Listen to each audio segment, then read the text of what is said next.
couple of weeks ago, we got contacted and we thought, wait a minute, recognise this name. Robert Kiyosaki. Heard of him? Well, he wrote Rich Dad, Poor Dad. Possibly the most famous personal finance book ever written. And he wanted to come on the Property Podcast. So we said yes.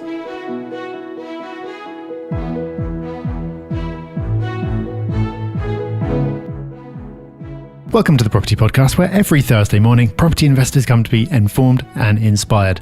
We always try to get a good episode out for you on a Thursday, but it's not every week that we can bring you property royalty. Yes, Robert Kiyosaki on the show, in conversation with the Property Podcast. Don't go anywhere. So first up, we've got a news story, and the headline reads, Lenders pile into Airbnb mortgage market as staycation boom continues. So many of us this summer have had staycations. We've been residing in the UK, and that's good for the local economy. You know, there's plenty of plus points to that. And it also is great news for what was, for a brief period of time, a struggling sector for property investors, those who have a holiday let strategy.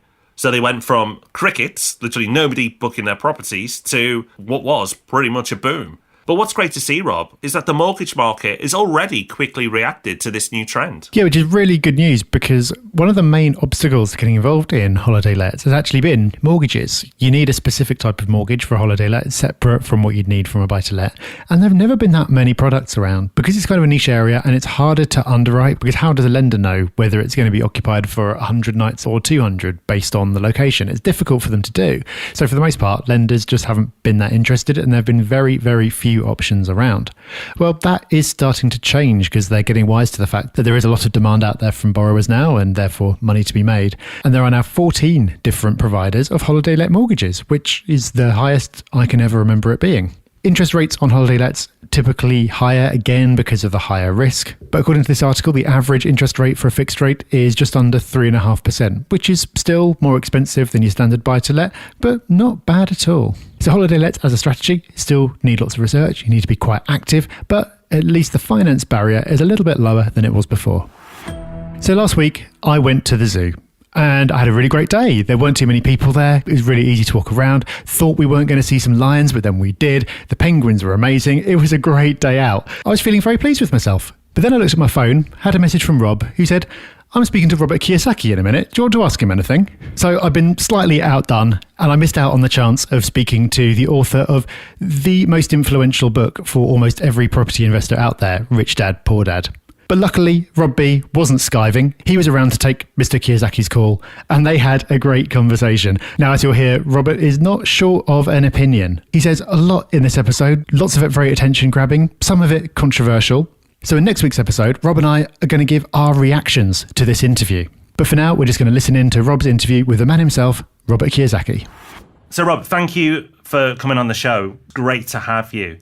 Rich Dad, Poor Dad was written over 20 years ago now, and a lot in the world has changed since then. But one of the things that I find incredible about the book is how timeless it's been. It could have been written at any point in time over the last 20 years. But is there anything from the book that you've changed your mind on since you wrote it? Because a lot has changed in the world, and a lot of the principles still apply today. But is there anything that you now think differently on? Well, not to be egotistical, but I wrote the book for today. That was 25 years ago. And it was kind of tough back then because I was talking about a bad time coming or a change coming when everything was great. So that's 25 years ago. America was booming, the world was booming. But today, this goes Rich Dad Poor is what the rich teach their kids about and the poor and middle class do not. So today we have the biggest gap between rich and poor. I mean, it's massive. I mean, tonight we're going to have rioting down the streets for me in Phoenix. I'm living in Phoenix right now. There's going to be rioting in the streets. And it's all the people, the poor people, who are being screwed, being left behind. And the reason for that is that the rich know something about money that the poor and middle class are never taught in schools. Like Poor Dad was a PhD, the head of the school system for Hawaii. Very smart man, very good man. But he was poor as a church mouse. Yeah, he knew nothing about money. And he's teaching our kids, go to school, get a job, save money, get out of debt, buy a house, and invest in the stock market. I don't do any of that. My rich dad, who was my best friend's father when I was 9 years old, said, you follow that advice, you'll be poor. But that's what our kids are taught. And today, the gap between rich and poor is so wide. And in 2020, the biggest crash in world history is coming right now. We're in the middle of it. Just how do you prepare for it? Because it's either good news or bad news. And if you're prepared, it could be good news. So the lesson absolutely stands true today of like financial education. But what would you add to your book then? If you wouldn't take anything away, if you were going to rewrite it today, what would you be adding to it? I wouldn't rewrite anything. I hate to tell you that, but the fundamentals of why the rich get richer are the same. I'm Japanese, fourth generation. I went to the fourth grade with a bunch of rich white kids in Hawaii. So there was the plantation owners. And for some reason, I went to school with those kids. And then across the street from me were the Asian kids like me and the Filipinos and the Portuguese who worked for the plantation. So right across the street from me was the laborers' kids, the plantation kids. And then the school I was at was where the white kids who owned the plantation lived. And I got to see both worlds of why the rich are rich and the poor and middle class are poor. And it starts with education, but also what's taught in our homes. So today, I hate to say this, but the gap between rich and poor is so wide, it's dangerous. So with the book, people have implemented the strategies from the book, and some people have been, I'm sure, very, very successful. I know lots of people personally who've read the book and done very well. But there'll be other people who read the book and still make the same mistakes and don't seem to get anywhere. What do you see as the biggest failing people make when they try and implement your strategies? Like, what are people doing wrong? What's the difference between those who get it right and go on to success and those who don't? Well, it goes back to education again. It's the way I learned about money from my rich dad was my best friend's father. I'm 9 years old. And he taught us about money playing Monopoly. 4 greenhouses, 1 red hotel. And today I own hotels, I own thousands of houses and all this. The difference is with a game, you have to do something. It's physical learning. So there's mental intelligence, physical intelligence, emotional intelligence, and spiritual intelligence. So those are the 4 things that affect education. Our school system, it's mental and then emotionally they tell you don't make mistakes. So they teach you the fear of failing. Whereas my rich dad, so that was my poor dad, he says, don't make mistakes. If you make mistakes, it means you're stupid. But if you look at the most successful guys like Thomas Edison, Henry Ford, Steve Jobs, and all that, they failed so many times, and that's how they got rich. So I learned to fail. I learned to make mistakes playing Monopoly, and then I go out and do it in the real world. And I still make mistakes, but I don't think I'm stupid.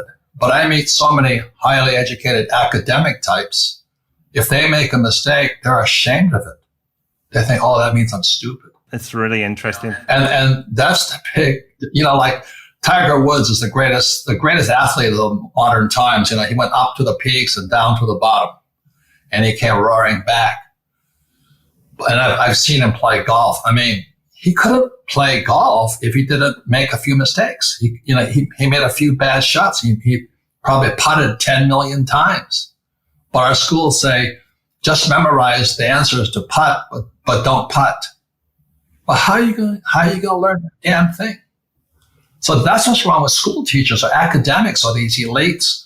They punish you for making mistakes. Worst of all, these PhDs, they look down upon you if you don't have a college degree. They think they're smart because they have a PhD, but they can't do anything. What's happening in the world right now? It's a crazy time. What's your take on it from a finance point of view? What do you think is happening and what do people need to do? We're going to a banking collapse right now. So the biggest news of all the last few weeks was that Warren Buffett, one of America's richest men, he dumped all of his banking shares. So he dumped Goldman Sachs, Wells Fargo, all those guys. And he started buying gold. So the question is, it's not gold, but why is Buffett dumping bank stocks?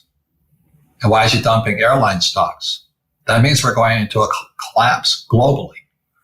So, and also this week, a company in America came out and announced they have driverless trucks, lorries. So that means in America, all these long distance lorry drivers, They're out of work. That's 3 million people replaced. So technology replaces people. So what's happening is that the bankers like PNB, Powerbus, HSBC, the bank, all those bankers are going to be unemployed also because technology is going to replace them. And so that's what's happening. And then our government keeps printing money to kind of cover up for the mess. So guys like me who have access to all this cheap money get richer and richer and richer. Whereas the guys that are protesting in the street, all they have are credit cards and payday loans and all that. They have the worst kind of credit. They can't get good loans. But guys like me who understand the system, I borrow money and I can buy huge assets with it, So that's the difference. It's education. If there is no banking system, though, what are assets worth? The value of an asset, if there is no financial system anymore, are they really worth anything anymore? Should we be building bunkers instead? Because it sounds a bit like Mad Max times from what you're describing. End of world stuff. It's not what Buffett is saying. I don't know if you guys know who Warren Buffett is, but he's a pretty rich guy. And he dumped bank shares, but he bought Barrick Gold. So he's buying gold. He's not buying the company. He's buying the gold that Barrick has. So gold, silver, and Bitcoin are the new money today, not the dollar or the yen or the pound. So I've been saving gold and silver. I started saving silver in 1964 and gold in 1973. So I have millions. And so the whole thing crashes down on me. It's the dollar that's going to crash, not gold and silver or Bitcoin.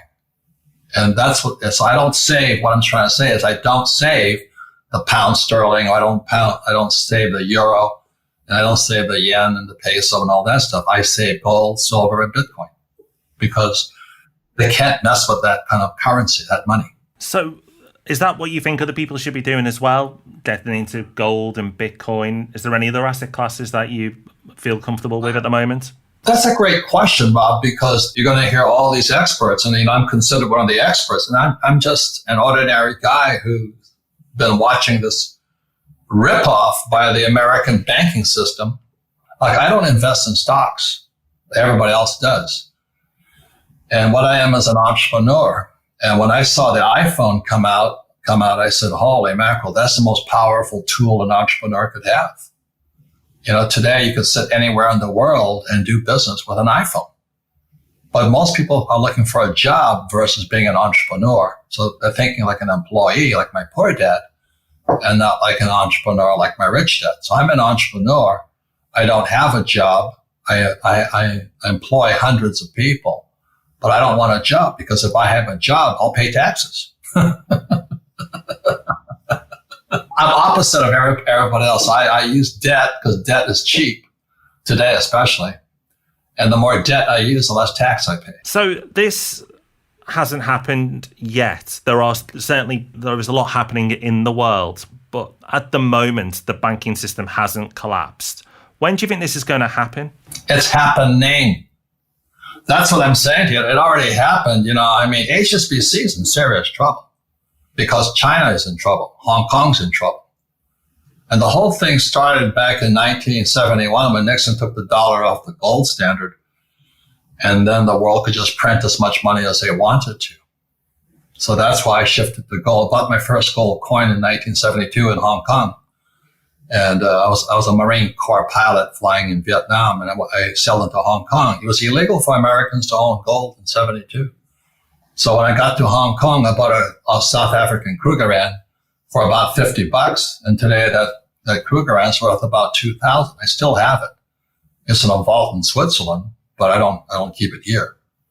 But the whole point here is that the rich think differently. At the moment, gold is increasing in value, but in the UK, property prices, real estate is going up in value at the moment as well. And the markets in America and the UK are increasing as well. Is it all asset classes are going to continue moving this way? Or do you think it's temporary for some and only gold in the long term will perform and Bitcoin? What's your view on that?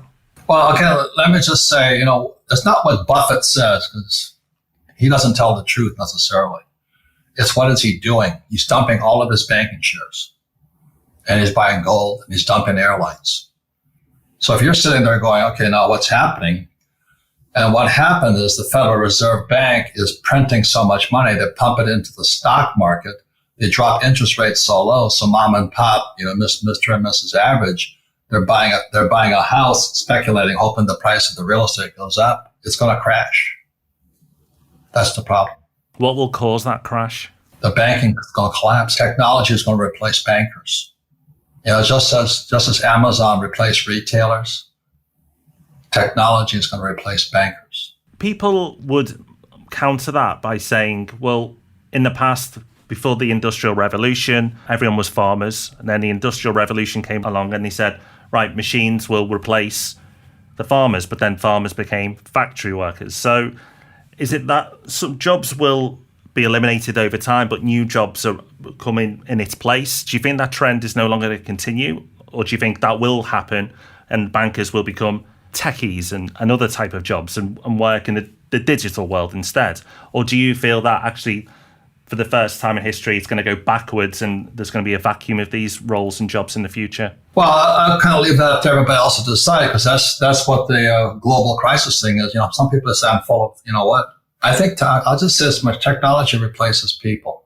Just yesterday they announced, or 2 days ago, they announced that a driverless truck will hit the roads in 2021. So that means 3 million lorry drivers are out of work. And then Zoom will replace school teachers, because why do you have to go to school when you got YouTube and you got Zoom? So unemployment is going to go through the roof. So all the high paying jobs, the other people that are going to lose their jobs are many medical doctors, because much of medicine is just analyzing data. So today, like radiologists, you don't need a radiologist, you need a computer. It can do a better job faster and cheaper. So it's the change is here. I think the trouble is people can't see it because change is invisible today. Back in the agrarian age, you had a horse, but then in industrial age, you had a tractor. You could see the tractor. Today, you can't see the tractor. That's the problem. Robert, besides following what you're doing and your actions, if someone's brand new to this, and there will be people listening who are brand new and trying to make decisions, what action should they be taking? What should they do? Again, it's not what I'm saying, it's what am I doing? And what I've been doing for years is saving gold and silver, because gold and silver are God's money. I'm not religious, I'm just saying it. God put the money here. It's been on planet Earth since the Earth was formed. And then Bitcoin is people's money. And Bitcoin is counter to the US dollar. It's the exact opposite. So as I always say, all coins have three sides, heads, tails, and the edge. And the edge is where intelligence is found. And the question is, what are you going to do? So Harry's going to say that gold, silver, and Bitcoin are pieces of crap. And he loves the US Treasury. Nothing wrong with the Treasury. I just don't trust my government. So he trusts them. I don't. So you make up your own mind is what I'm trying to say. So that's why you want to listen. And the best news is like, the iPhone today, you can connect to the world. You can be an entrepreneur really quickly. The other thing is that there's more opportunity than ever before, but it's not as an employee. The real opportunity is as an entrepreneur. And that's what my rich dad said, be an entrepreneur. My poor dad said, be an employee. My poor dad was so upset when I came back from Vietnam, where I flew, and I got hired by United Airlines. And he says, why don't you fly for United Airlines? And my rich dad said, because you'll be an employee. And I had to make a decision. The road forked between rich dad and poor dad. If that makes any sense to you, that's where most people are at today. They're at the fork of the road. It seems that you're very bullish on gold and cryptos. Do you think this will become more of a mainstream investment for everyone? No, I would just say Warren Buffett last week, when it disclosed that when he sold his banking shares and he bought gold, that was kind of the turning point of the world. And most people didn't even notice it. A lot of my friends didn't notice it. So it's not what Buffett says, it's what is he doing? And that's what people watch out for. If he's dumping banking shares, then banks are out of business. He's quite smart. I think that's the understatement of the century. But what's smart about his move is he bought mining companies, didn't he? So he'll still get his dividend as well as it tracking the value of gold as well. So he gets best of both worlds. He still gets his stocks, but the stocks are obviously aligned to the performance of gold. So I think it was quite a clever play, but I don't think we should expect anything less from the man. Well, Buffett only buys companies that he likes the product they sell, if you know what I mean. So he owns Coca-Cola, and they sell Coca-Cola. And he owns this company called Geico, and they sell insurance. And he owns Gillette, which sells razor blades. And so what does Barracks sell? Gold. And that should tell you something, because his cost of goods is about $1,000 an ounce. And today gold's about $2,000 an ounce. And if it goes to $5,000 an ounce, he makes even more money. So it's not so much gold, but what's he selling, So gold and silver, another razor blade. He lost a lot of money in silver because he was speculating on it. I don't speculate. I buy and hold. I never sell. It's like real estate. I don't sell it. I hold it. That's why I don't need money. Every month I have 8,000 rental units, and 8,000 people send me a check every month. That's the difference. The gap between rich and poor is so wide today, it's dangerous. That's what I'm afraid of. I saw it coming years ago. That's why I wrote Rich Dad, Poor Dad, and I created the cash flow board game. It's because we need financial education. You go to school, you're going to learn nothing about money, nothing. In fact, they'll teach you everything I would never do, like job security, save money, and invest in the stock market, get out of debt. I do exactly the opposite. I get into debt, I pay no taxes, I don't have a job. So that's the difference. You can make your choice. One's rich, one's poor. Yeah, I completely agree on the wealth divide, and it does seem to be increasing, and something will happen if it doesn't get sorted. The people will sort it, and that's why you've got the rioting local to where you are, and I'm sure it'll happen in other places eventually as well. Yeah, well, it's happening globally right now. It's collapsing all over. Look at Japan, that poor country. I was just there for the Rugby World Cup. The banks will loan a person money so the person can pay back the money they owe at the bank. That's how screwed up it is. And that's happening in America too. They're so afraid it's going to collapse. So that's why Buffett dumped the banks. And I'm saying to you, it's not the banks only. It's technology is going to replace banks, just as Amazon's replacing retailers. And so for the young guys, it's really good news. For old guys like me, bad news. We don't have time to recover. Well, I'm sure your 8,000 rental properties will help you through. As the people at your age who don't have the assets who might struggle if this all plays out. That's the attitude, because when the crash comes, that's the best time to get rich. A crash is any market having a discount. That's like Amazon having a discount. Everybody runs in, So that's all a crash is, but you got to know what you're buying. Wow, Rob, great conversation. We're recording this the next day, so we haven't actually had a chance to talk about it and catch up since. So how was it speaking to the man himself? It was a bit surreal, really. It was like I was listening to an audiobook, but the book was replying. It was great. It was really good to have the opportunity to ask him, questions. And I thought we were pretty bold with some of the things that we've predicted for the future. But I feel like we need to up our game, Rob, because Mr. Kiyosaki certainly does have a lot of strong, bold, and attention-grabbing opinions. So next week, we've got to have a chat and talk about some of the things that he said. Some stuff definitely agree with. Some stuff, I think it's worth a conversation. Yeah, I'm sure everyone listening will have been nodding along to some bits and maybe looking a bit confused by others and having strong reactions one way or another. So really looking forward to getting into that chat next week. So time for Hub Extra. And you know what? It's a bit of an obvious one this week. We are going to recommend Rich Dad, Poor Dad, the original book from Robert Kiyosaki. And we're recommending this not because he's been on the show, but actually because we think it's a great book. He's published a lot of books over the years, but this is the one you want to read. There are other good books in there as well, but this is the one that really opens your eyes to a different way of thinking. And that book was written a long time ago, and some of the things have stood the test of time. Robert thinks all the content within the book has stood the test of time. We don't quite have that view, and in episode 345, we went back through the book and picked out 5 things we really do agree with and think that are essential lessons that you must take forward. But we also picked out 2 things that we thought, this doesn't sit right. So make sure you listen to that episode ahead of next week when we react to this interview. So that is us done for this episode, and what an episode it was.